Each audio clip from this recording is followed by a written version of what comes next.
Hey there, I'm Andrea Olson with Go Diaper Free, and right now I'm going to record episode 94, which is about dream peas for my podcast, which you can find on iTunes and Spotify. All right, let's do this.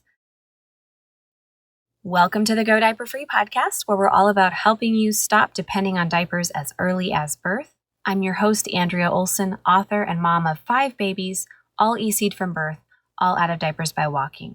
This is episode 94, Dream Pea. How to potty your baby or toddler at night to keep them dry till morning.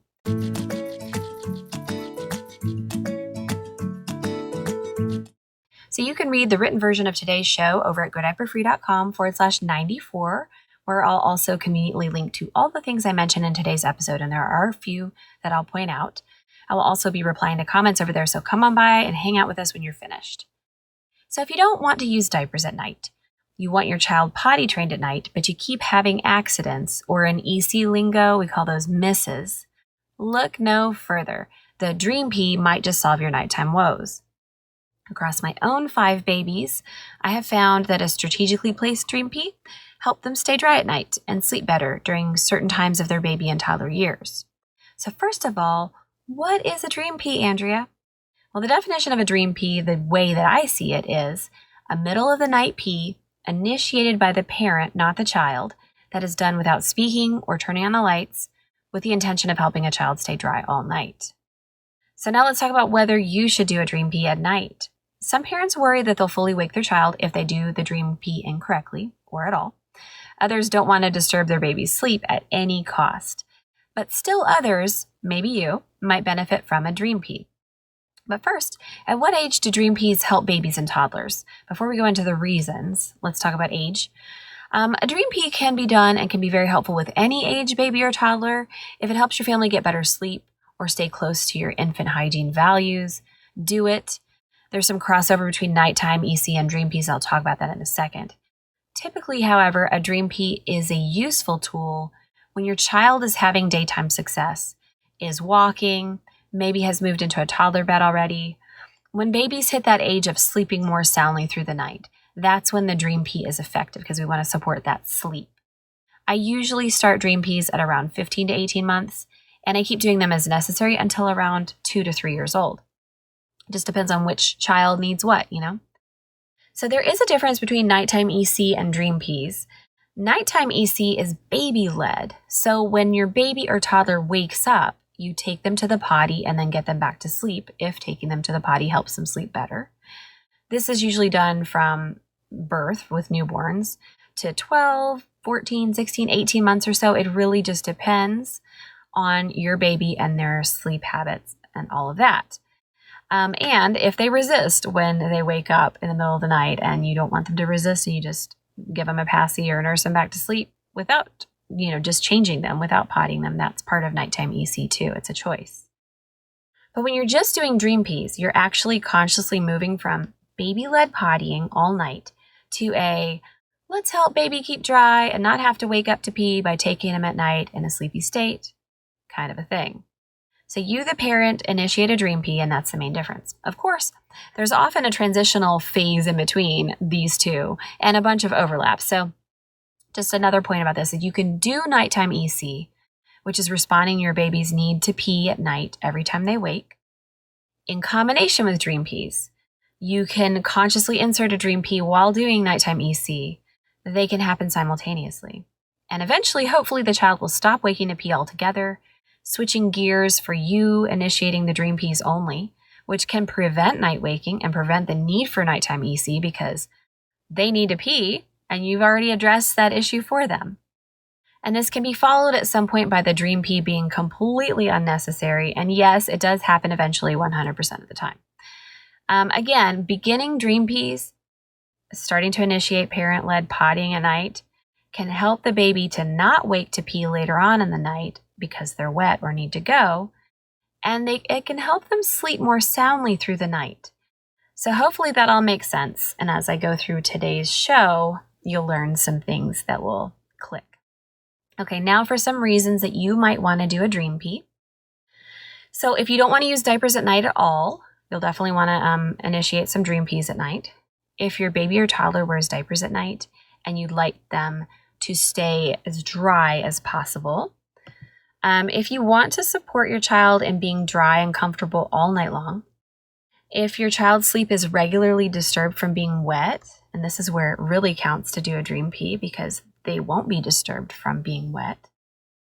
If your child wets the bed each night but does not have medical bedwetting issues, like you're just done with EC, you're done with potty training, you're done with all that, and for some reason they keep wetting the bed at night and it's super annoying. If, in the same vein, you're tired of changing wet sheets and wet diapers all night, you might want to do a dream pee if your baby or toddler is dry during the awake hours, but not so much at night, and you're wondering what's the disconnect. You want to help them be dry 24/7. Or you have a deep sleeper on your hands, one who sleeps straight through peeing their bed despite being soaked and cold and wet. And I have definitely had one of those.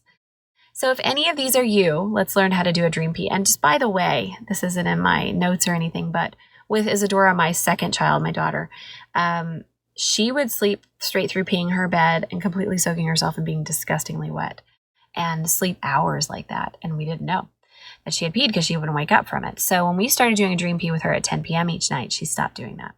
So there's that. Okay. And that's how I first started learning about dream pees because I wanted to solve that problem. So if you have any of those problems, let's talk about how to do a dream pee. Number one, you're just going to pick a time to do it. No stress. You can't do this wrong. You're going to learn. EC and potty learning is all a feedback loop, right? But common times include when you, the parent, go to bed, such as within the 10 p.m. to 12 a.m. range, and other times include very early in the morning, such as 4 or 5 a.m. I recommend starting out and just trying it when you go to bed. And if your child's going to bed at 7 or 8, when you go to bed, if you go to bed a couple of hours later, this would be a good match. Number two, I want you to set up the night potty environment in the bedroom if possible. I want to limit walking to other rooms and changes in atmosphere and environment and sound and light.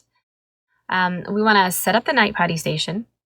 I have a photograph of ours from when Branson was in a toddler bed. He's now in a twin size bed. He's graduated up, but up until he was 3.5, he was in a toddler bed. For a young toddler, this could be a small rug, a mini potty like the one I sell at Tiny Undies is really short, a lamp with a dimmer or a dim night light right next to it, wipes or toilet paper if they typically poop at night. For a baby who is still EC'd in arms, obviously you wouldn't set up this kind of a mini potty night station. You'd either potty them in arms in the room if possible, over a top hat potty, which I also have over at Tiny Undies, or a mini potty, or at the sink or toilet. So you could do that. We have sinks in both of those rooms, so we do our babies in the sink at night until they get bigger. Okay, so we want to set up the night potty station. We also want to double make the bed by layering in this order. There's the mattress, then the mattress protector, a fitted sheet, another mattress protector, another fitted sheet, the top sheet, blanket, or comforter, whatever you use on top of that. If you have a miss in the night, remove any wet bedding, remove the top fitted sheet and the top mattress protector, and there will be a dry sheet available below it. Also, you can have a fleece blanket nearby in case you don't want to change sheets in the middle of the night if there's been an accident. In this case, you just throw the fleece blanket on top of the wet area and your child can sleep on the fleece without it soaking through. I recommend using a baby monitor if you don't already, so you can see and hear if baby is tossing and turning from either being wet or needing to pee.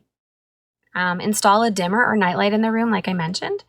That's not so bright that it disturbs sleep, but it will enable you to potty the baby at night, especially if the room is really dark like our kids. Use white noise. So this gives them a sound, a consistent sound to focus on. It creates consistency in the sleep space, almost like a hypnotic state that can't be broken even with a dream pee. So it really gives them something to focus on when you bring them to pee at night. And I have white noise continuously running during all sleep times, naps, and night because I have an old farmhouse and lots of kids. Okay, so the next thing I want to say is choose your backup. Do you want to dress your baby in a diaper at night or undies only? Undies and pants? Pants only? Oh my gosh, the options are endless. Or do you want them to feel the opposite of a diaper and sleep naked from the waist down, which is really good if you just potty trained a 3 or 4-year-old. Choose whichever backup most inspires your child to stay dry. This could be anything. Choose the one that enables her to sleep longer and deeper because that's important. Choose the one that is easiest to remove at night for you. There literally is no wrong answer here, and I'll give you an example from myself. I would much rather reuse the same disposable diaper night after night than clean wet sheets every night. And often I've observed that my babies keep a diaper dry, a disposable, but without it, they don't. Or in cloth, they don't. They'll just wet it, or just in clothing, they'll just wet it. I do have an exception. My 5th baby started doing great without a diaper at night at 17 months. So we have ended nighttime diapers earlier with her, and I'll cover that in the next episode. But the other 4, they did best with the diaper backup until about 26 months of age. And it didn't matter if I did nighttime EC with them or nothing with them, or just a dream pee with them. But it was usually dry unless I didn't use a diaper. Then they would wet the bed. So choose your backup. No judgment here. There is no wrong answer. Okay, so that's all about setting up the space and everything. And then, I also want to mention, this is also not in my notes, but just get my night potty board book if you don't have it already. And I'm just going to type that up in my notes right here because I want to be sure that you have the resources you need to teach your child the process of a nighttime potty habit. And then they'll know that when you're taking them, like, this is part of the routine, this is okay. And their potty station might look just like yours. It also gives you a good little highlight of what a potty station looks like. Okay, so back to the instructions. Number 3, how to do it step by step. So at the time you've selected, you go to your child's room, you quietly pick them up from bed. Here's the key. Do not say anything unless you want to make shushing or soothing noises. Hold them close, and if possible, remove the pants and any diaper backup while you're standing. If you can do it while you're standing and holding them close, it's pretty good. Try to do it with one hand. Practice this during the day when you can see what you're doing, and obviously be careful. But if you've just got them in commando or pants only or undies and pants, you can just hold them close to you, stand them up in front of the toilet just for a second while they lean on you. You're holding their weight, and pull the pants down from behind them or the diaper or whatever you have there. I do want to mention tiny ups. I do have, and I'm going to type this into my notes too because I forgot to mention it. Tiny ups are really great for a cloth diaper pull-up alternative, and you can put them over tiny trainers or tiny undies and have a nice nighttime setup if your baby responds well to that instead of a diaper.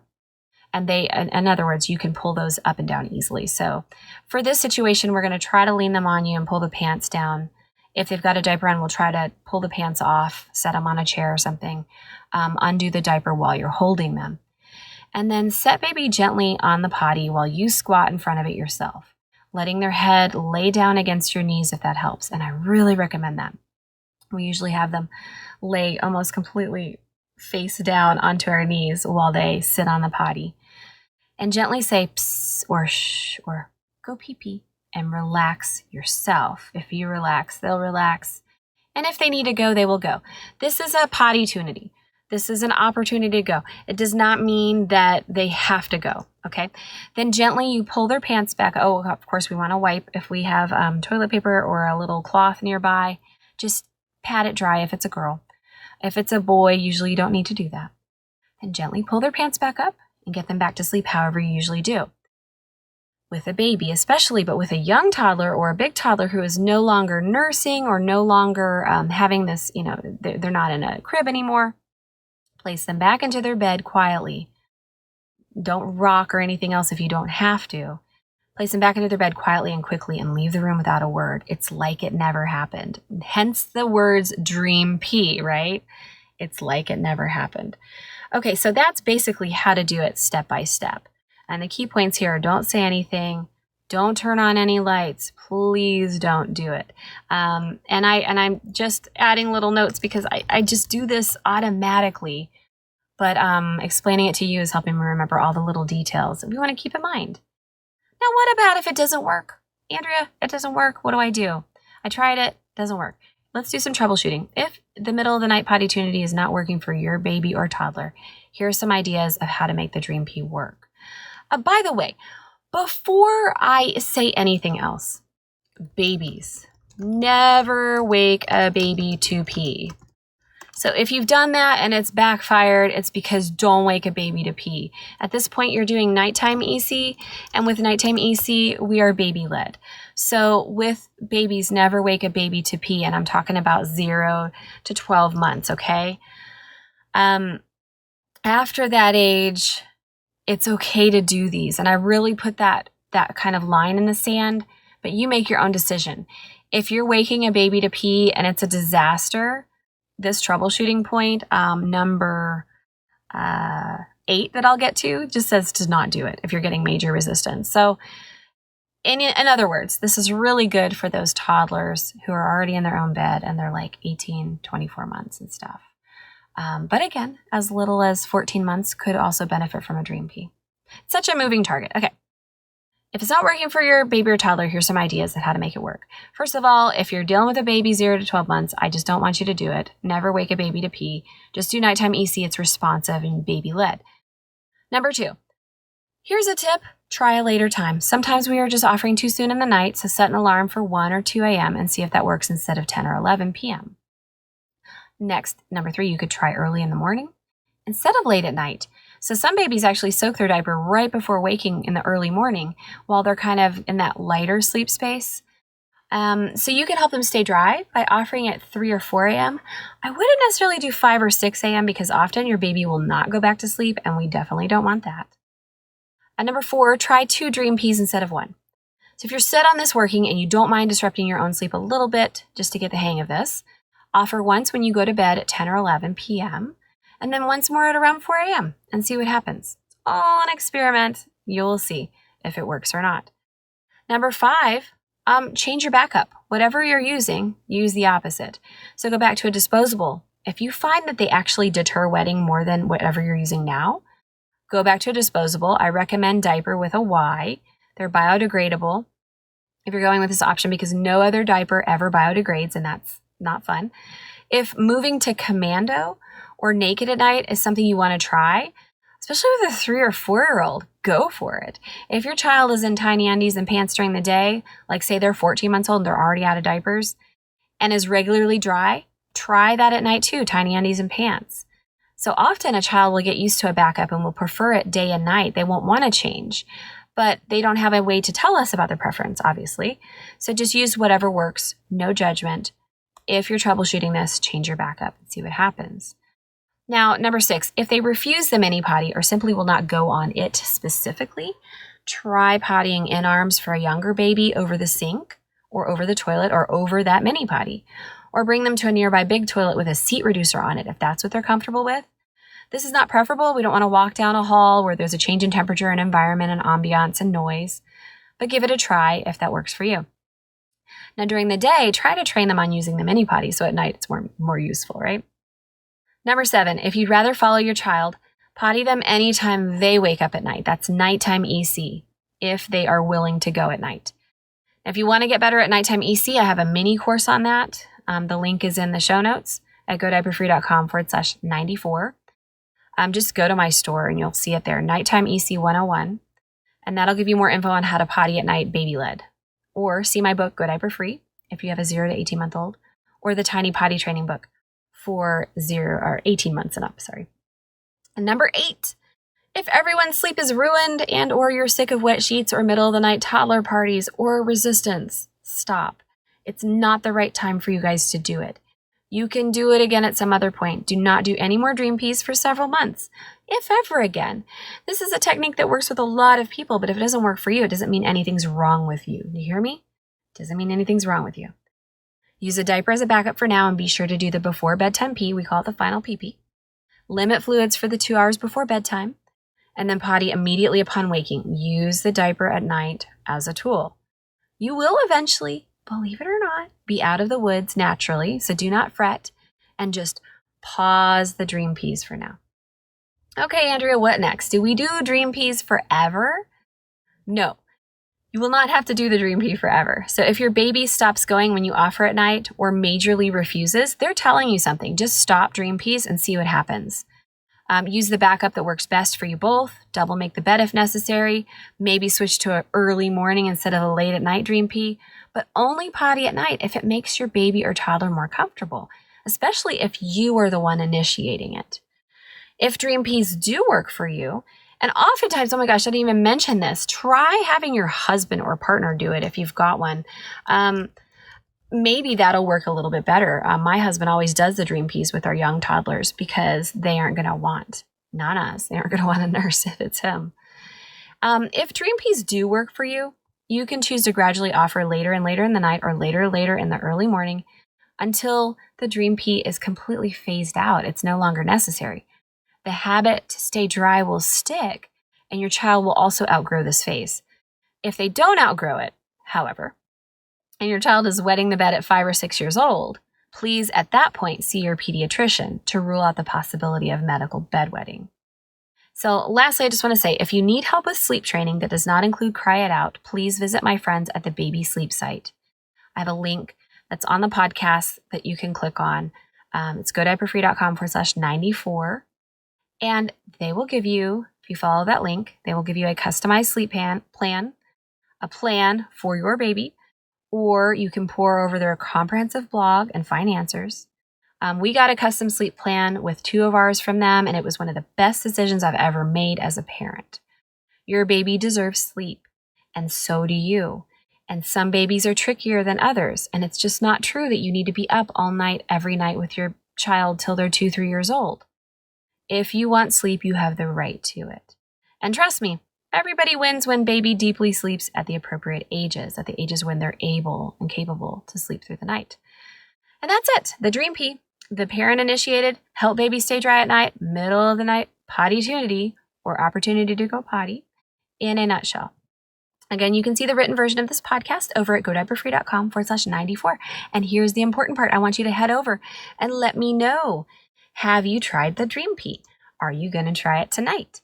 Let us know how it goes. And also, if you have any other tips to share, they are always welcome. Just add them to the comments over there. Till next time, when I'm going to share Twyla's 18-month update and her amazing nighttime success story. Happy pottying, y'all. I'm Andrea Olson, and you've been listening to the Go Diaper Free podcast at godiaperfree.com, and I'll see you soon. Woo, there we go. I learned so much as I was talking about things that I had forgotten that I wanted to include. So please leave a comment below. Are you going to try the Dream Pee tonight? Have you tried it? Do you have other tips for us? Please leave a comment below and we'll reply to every one of them. And subscribe and hit the bell and let you know when the next video is up. Take care.